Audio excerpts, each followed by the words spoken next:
I'm Christian Lafferty. This is Coach Cliff Honeycutt, and today's topic is about organization of your parts department. We're going to call this the Battle of the Bins. So we're going to teach you how to organize your parts department, where things should go, how high, how low, how sideways. We're also going to learn that Cliff is actually not human. And finally, we're going to talk about some cutting-edge parenting advice that Cliff has for the group. All that and more coming up on Parts Hold.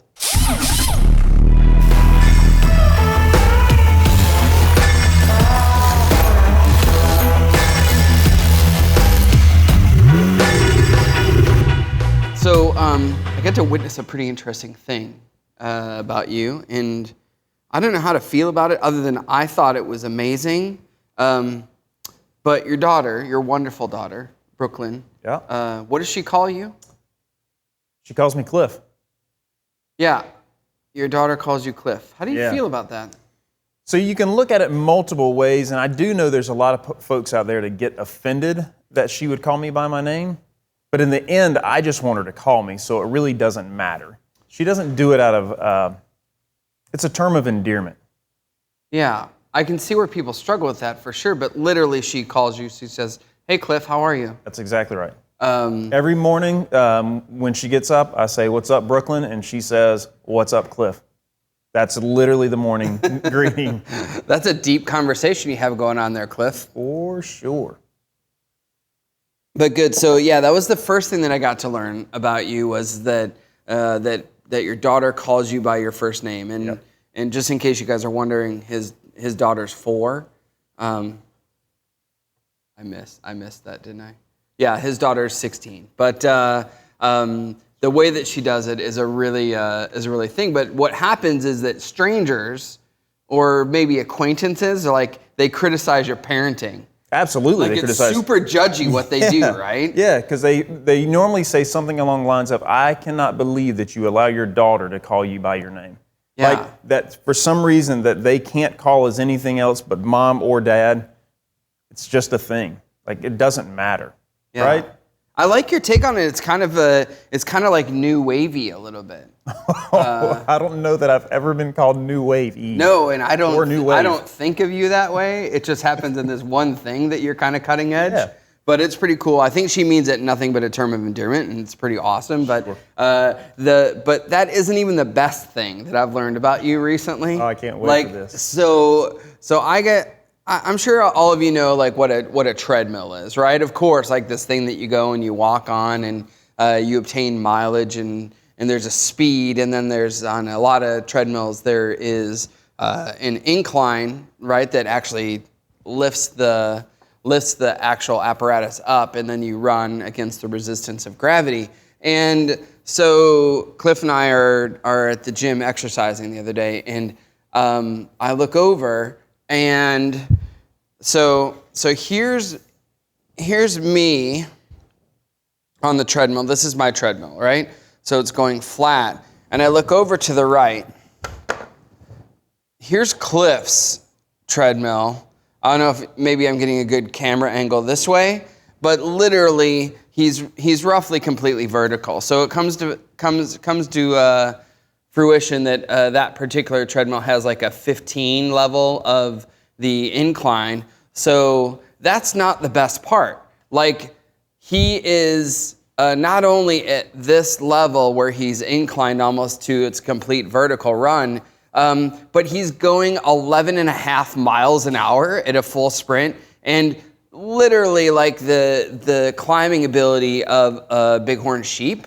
And I just imagine him in the Rocky Mountains, like hopping from place to place. But like the things that Cliff can do, I do believe that you might be part Spider-Man. I'm not sure how to respond to any of that. I do feel the incline may be slightly exaggerated. The 11 and a half, not an exaggeration, but the incline, the pitch was probably a little bit exaggerated. It was pretty crazy though. Like I don't know if you have special shoes or something like that, but like if you ever have a chance, like if you see Cliff out in the world and you know, I wouldn't challenge him to a foot race. Let's just say that this dude, you know, he's 46 years old, but he sprints like a cheetah.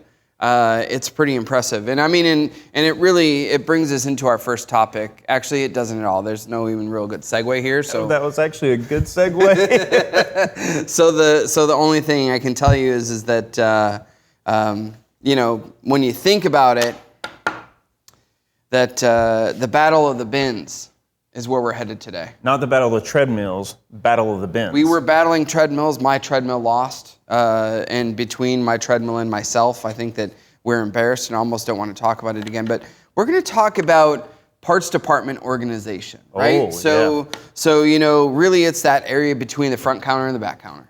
And at the end of the day, how we do, anything in that department, in our parts world is it always has a cause and effect thing going on, right? And I think that you've got just a couple of genius things that are going to help people to kind of organize where they're at. But you've got, what do you got? Like kind of 3 keys at the end of the day? I would say number 1 as a parts manager, it has to be clean. Like it has to be clean. There has to be stuff off the floor, stuff picked up, stuff wiped down. Mopping the warehouse floor would be a thing. All the good parts managers that I've been around in my life, the ones that operate on a really, really high level, believe this same phrase: cleanliness is next to godliness. So I remember a parts manager one time walked back to his bins, and there was a part that sat on the shelf, and he said that part had been sitting there for a week. A week that part's been sitting there. And so what he did is he took a $5 bill and he stuck it up under the part, and he set the part on it to where it was down the aisle, and the $5 bill was up under the part. Now, what do you think happened in that scenario? I'm going to guess the $5 bill grew legs. Well, the $5 bill came up front, and someone said, "Hey, did anyone lose $5?" To which the manager said, "Did you pick up the part that it was sitting under?" So it's just a thing that most of the time they don't look at that part as having any value. But if it's not on the shelf, we've lost the value, and we might as well take whatever dollar amount that is and throw that money in the dumpster, because if we can't find it and it's not organized and it's not there when we need it, it's wasted money. Right. So I would say number 1, it has to be clean. Yeah, and I think that that's really what it is. You think about a lot of parts managers, right? They're in their office and they're running reports and everything like that. But what I've learned is that in the most struggling parts departments is that literally it's because the parts manager is physically trapped in the office because they can't climb around the boxes to get out. Because they're stacked on this desk over and over again. Yeah, and they just didn't move. So now, I'm pretty sure that 24% of all parts managers live in their office. And they started locating parts around themselves? Yeah. Oh, like the Great Wall of Parts kind of thing? That's right. That's good. I think that I think that organization makes sense from the aspect of, maybe I think a little bit more externally. You think inside the parts department, I think outside the parts department, but really it's like as I go into a parts room and I look and I see the clutter, I just wonder what else is broken, right? So I think that, if they can't put boxes in the right spot, and like the thing I always think about is like, with the warranty return. So a warranty return has to have the original box, and I can't tell you how many times I've seen stores getting charged back because they might have the core part, but they don't have the box, so then they lose out on the claim, everything like that. But if you don't have an organized parts department from the beginning, those are the kind of things that fall through, right? And how accurate's your inventory if you're a mess? So looking back and thinking back to the beginning of my career in automotive and within the parts department, that's where I started out. I started out as a shipping and receiving clerk, where my only task was to keep our parts department organized, or keep our parts department neat, and that the counter people could find the part. If that's not happening and they're losing the sale because they can't find the part, again, it's no different than taking money and throwing it in the dumpster. Oh, that's a good way to look at it. Yeah, I think that that's something, and maybe you and I were talking about this not too long ago, didn't you say that if you were trying to organize your parts department, you would use the shipping and receiving clerks? Absolutely, I'd use a shipping and receiving clerk. I would use a delivery driver, whoever that can be in that place to help organize that. That's exactly who I would use. Yeah, it's funny how much information those guys have, right? The The drivers have their own perspective. Plus, the other thing I think that's kind of neat about drivers is if we really talk to them on a regular basis, they see other stuff that looks good at other places. So think about this too, when you said new wave and new thoughts. Like, who better to come in with new ideas of how to do things than the younger generation? So if I'm bringing them in as a shipping and receiving clerk, maybe they have a better thought process of how to organize things. Maybe they have a better idea of how I should lay out my bin. Maybe that we could listen to them and get their input and have better value on that. Oh, that's great. I love it. Cool. What else you got? So number 2 is it shouldn't be where's Waldo. So we got to talk about how it's laid out. And again, it's efficiency for my counter people to get the part to whoever it's getting sold to. Counter, front counter, back counter, wholesale. I need to have a good strategic layout of my parts department. Okay, so unpack that for me a little bit. I get strategic. So like the thing that kind of pops into my head is like fast-moving parts need to be. That's right. They need to be close to the back counter. Things that are customer-facing, maybe the special order bin would be close to the front counter. Well, so think about it for a second. If I'm trying to get my counter people efficient and get them moving and quoting and doing the things that they've got to do. So think of it in this sense. For a counter person, when they're looking up a part, they're going to multiple screens. They're going to the catalog, they're going to the manufacturer website, they may be going to some vendor website. Then you have your DMS in the midst of that, and then you have your multi-point catalog or a portion of your layout there as well. So think about it in the sense that I need to get them efficient, that they're moving quickly. So I want to put my filters and that sort of thing to the closest to the front. Now filters closest to the front, that could be some at the front counter, that could be some at the back counter, but I want to get really strategic the way that lays out. So you would have multiple locations on fast movers. For sure. Okay, especially something, because on a front counter, I never think about that stuff, that those parts could be going over the front counter too. So the back counter definitely is going to have your fast movers, but the front counter could benefit from having a second pocket. Yes, so think about it. I might have some wiper blades at the front counter. I might have some wiper blades at the back counter. I also need my air filters there in both places and oil filters. Nice. And then how, so I've seen that, like just wipers, for instance, right? So how organized do you do that? How organized do you make your wipers? Because like I've seen it literally where I've gone into stores and there's just a pile of wipers. So what did you do to kind of keep all that stuff organized? So I've used hooks in the past, I've used pegs in the past, and I've used where you laid them out individually on a flat surface to where they're just laid out in groups. So however that looks for your manufacturer, if it's 20-inch, 18, 16, I would have all them together and not mixed in. It shouldn't be, I hope and I pray that I can find the part. I need to be able to find it and when I need it. Okay. All right, that's good. So I never thought about that multiple locations on certain fast-moving parts. I just assume, I bet everybody else does too. I bet everybody else has one location for that. Yeah, they got to think about that. How quick and how convenient would it be to have that laid out on my front counter and my back counter? Nice. On your special orders, I would do the 2 separate ones there as well. I would have my special order counter for my front counter and my special order parts for my front counter, and I would have my special order parts for my back counter. So you differentiate between orders? Yeah, absolutely I would. So this is a FC order, this is a BC order, that kind of thing? There you go. Yeah. Okay. Yep. That makes a lot of sense. That's pretty cool.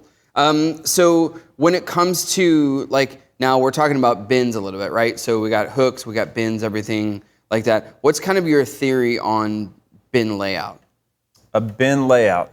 So in meaning that we're talking about, should I have it in rows? Is that what we're talking about? All of that. So that's what I think about, right? So like what goes on the bottom shelf, what goes on the top shelf, what should be at eye level? So I think about the counter people, and I've worked with counter people in the past that were more on the petite side, and I've worked with some larger counter people. So you've got to think about both layers there. I certainly don't want to stick my rotors on the top shelf and let them come down. You're just asking for something to happen. Let them come down in somebody's face. So I've got to think about the layout there too. I've also seen parts departments where they just put them on a bin. So in other words, if my bin's laid out 100, I have 100 and I just have parts on shelves. Now, that means I'm going to the shelf and I'm hoping and praying that those parts are there. So what I found the best way to do that is to have an A, B, C.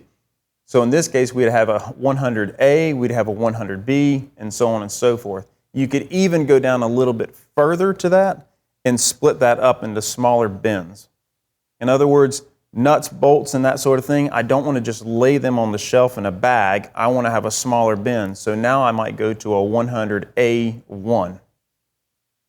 Well, I've seen too where people will just have a drawer, like a little, like, I don't know how to describe it other than it's a box with a bunch of little drawers in it. There you go. But each drawer is labeled. That's right. So that's binning too? Yes, absolutely. Okay. You're breaking it down even to a smaller level that anyone should be able to walk in there and find the part that they need. Yeah. Well, I mean, to that point though, so now here's another question for you is what are your thoughts on like hardware and techs just being able to come in and grab it, or what do you prefer there? Well, so there you have a tricky thing is, as a parts manager, I don't want anybody in my warehouse. Yeah, so we were talking to Chris about this actually yesterday, and he had a parts manager that actually, he kind of had like the parts department was off limits. Like you couldn't walk into the parts department unless you were actually an employee of the parts department. And he said that what the parts manager did is anytime anyone else walked through the parts department that wasn't a parts employee, they had to clap the whole time so that it was proof that they weren't putting anything in their pockets. Oh, wow. So I think that that's really smart too, is that, you know, when it comes to it, I've seen the stores where the techs can just come and grab the hardware. I like that from an efficiency standpoint, but from a parts standpoint, no way. Like, absolutely not. I don't think anyone, and most parts managers are like that. They're like, no, if it's not on an RO, it's not an RO, it's not on a counter ticket, like it doesn't go out of the parts room. And that is inventory management to me. I've seen it where the parts manager or the parts manager requires the parts people to walk someone with them. So they're keeping them at arm's length the whole time. If a tech needs a bolt, it's not a free-for-all, you just come get it. We're walking them to the shelf and showing them what they can look at. I'm watching them, making sure that they don't take anything. Because let's face it, they think it's just a free reign. Well, I would guess they also probably minimize it too, where they're like, oh, it's just a bolt. But I think that that's really the right way to do it, is that nothing goes out of that parts department unless it's on paper. Yeah. At the end of the day, like there's nothing, it's all inventory, it's all assets. That's exactly right. Okay, that's good. I like that idea that you kind of have to guard that thing like it's a bank. That's exactly the way I'm going to look at it. Again, if we go back to talking about being a stockbroker and investing the money, I want to make sure I account for all my money, and I'm going to watch all my money. When you see an insecure parts department, like it's not secured, does that like nails on a chalkboard for you? It's crazy to me. I've seen some where they've just had doors open. It's a free reign. Anyone can walk back. It's, come one, come all. You get a bolt, I get a bolt, everybody gets a bolt. It's just free reign. Yeah, and then all of a sudden, before you know it, someone's walking out with a window regulator, right? Right. Like, I mean, that's honestly what happens if it's the habit of I can't pull anything out of this department unless somebody hands it to me and bills it, then you don't have issues. But yeah. I think that anytime you got it where people have any kind of a free-for-all, I would guess that inventory's a mess. It creates security there too. And okay. As a parts manager, I just want to know where that stuff is, and I don't want anyone walking back there and messing with it. Okay, that's good. That makes a lot of sense. And then you got one more thing on there, right? Well, the last thing, I wanted to kind of talk about this. So there's kind of, I believe that the best way to do that is to map everything out. To have it laid out, I should be able to take an aerial view of my parts department and lay it out. So I have my bins labeled in rows on a map so that I can walk back there at any moment and I can find that item. So do you have like a poster board with this map on it, or is it like an individual paper that every employee has access to? So you could get it every employee, or you could have it just one giant scale, but parts managers want to know the layout and where things are set so that when I'm looking up for a incorrect posting on my bins, when I'm looking up for a dual posting, I'm trying to lay out and see how that looks. What better way to do that than with a map? Yeah. Well, I would assume that makes inventory about easier too, right? Think of it from a sense of, well, not only your inventory and them taking inventory, but think of it in a sense that I have a young kid that comes in that I'm trying to teach, and I pull him into a shipping and receiving, and I want to make sure that he puts parts where they belong. So I would also group everything together. So think about it if I want to go to a bin that has all lamps, I want him to know where to put new lamps that come into my inventory that phase in. So I'm going to have him have a map as well. That way he knows where to put the items. He wouldn't put a tire in an incorrect place, but he could put an actuator with a lamp. Oh, okay, yeah, because a lot of those look the same. Yeah, so if I lay it out in my map, have it set up for him, then he knows where to put those items. I have all my fenders together, I have all my hoods, my bumper covers. That's not as quite misleading as the other items that are in the similar boxes, and I don't want to mix in actuators and sensors with filters. Yeah, of course, that makes a lot of sense. I've always thought about it like this. I think there's a couple of things that happen, and you'll know better than I do on this, but I think in a lot of cases, when it comes to bins in the organization, I think that sometimes as parts departments, people are way too general. Like they could be more specific. I think about like the New York Public Library, for instance, right? So there's like 1 million books in the New York Public Library, but if I walk in and I'm looking for a specific book, I don't have to take an hour to look for it. I know within 2 minutes where the thing's at, right? Oh, that's fascinating. And that's because they have the Dewey Decimal System. Okay. So I always think about that is that like when you're inventorying and thinking about how to put your bins, where to put your bins, and then how to label everything, like you're only limited by how specific you want to be. And I think that maybe the fear could be shelf space if they make too many labels. But at the same time, I think that if you do like a Dewey Decimal System and like this is the 100 section, this is the 200 section, this is the 300 section, and then within that you've got 300.22, 300.24, and then all that stuff's labeled appropriately, you might not even have to bin by part number exactly, but you might bin by the type of part that it is, and then that helps you. So I think it'd be really, really difficult to do it by part number. Now, there are some manufacturers that you could probably do that with.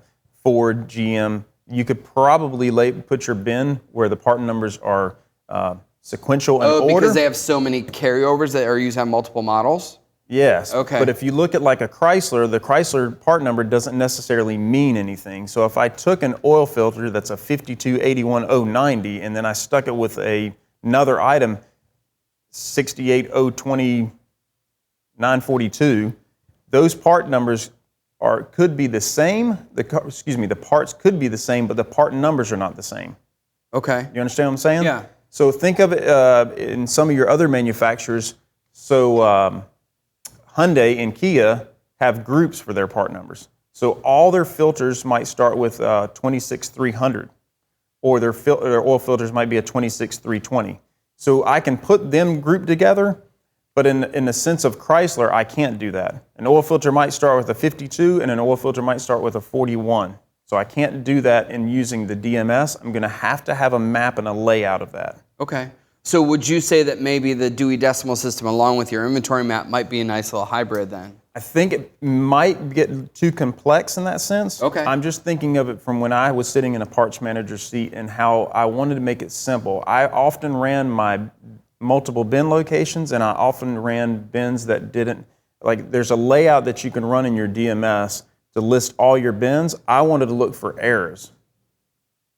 Okay. So if I had something that was an error, I wanted to fix that right away because it made my inventory cleaner. And if we go back to number one, cleanliness is next to godliness in this sense. I want it clean, and I want it organized, and I want it good information. Garbage in, garbage out. If I put good information in there and I'm running it, if I have a map and a layout, then I know exactly where the items are, and I can check errors on my bin locations. Yeah, that's great. I think that, as we kind of wrap this up, then what I would say is like the 3 keys to this, if you're trying to organize your parts department in winning the battle of the bins. The first is that cleanliness is next to godliness. Cleanliness is next to godliness, and the cleaner your area, the better managed your parts inventory is. The second thing is that you don't want to spend a lot of time looking for parts. You have to kind of have a systematic way where you're making sure that the fast parts are in the easiest to grab locations. Remember that tip that Cliff gave you about you might want to have fast movers for the front counter and fast movers for the back counter at really easy accessible locations. Goes without saying, you don't want to put heavy stuff on the top shelf, of course. And then finally, I think the best idea that comes out of this is Cliff's suggestion for an inventory map that everyone in the department has access to. And then the final thing with that too is when you're building your inventory map, you want to take the ideas and the perspective of your counter people and of your delivery drivers and of your shipping receiving people. So use that not just, like you're coming down, the parts manager has a final say, like listen to your team a little bit on how to do this stuff the best way. But if you get an organized parts department, I promise it's gonna relieve a lot of headaches. I think that at the end of the day, you could probably make a direct case that there's a relation to margins and the ability to run your inventory in a clean manner. And this is really the way to kind of get to be the most successful parts department you can be. So I'm Coach Christian. This is Coach Cliff. And we'll see you next time on Parts Hold. Thank you for watching another episode of Parts Hold. Remember to like and subscribe and ring the bell icon to get notified when new episodes and content come out. To learn more about our products and services, go to www.chriscollinsinc.com. Or if you have a question, feel free to call 8333-ASK-SDR.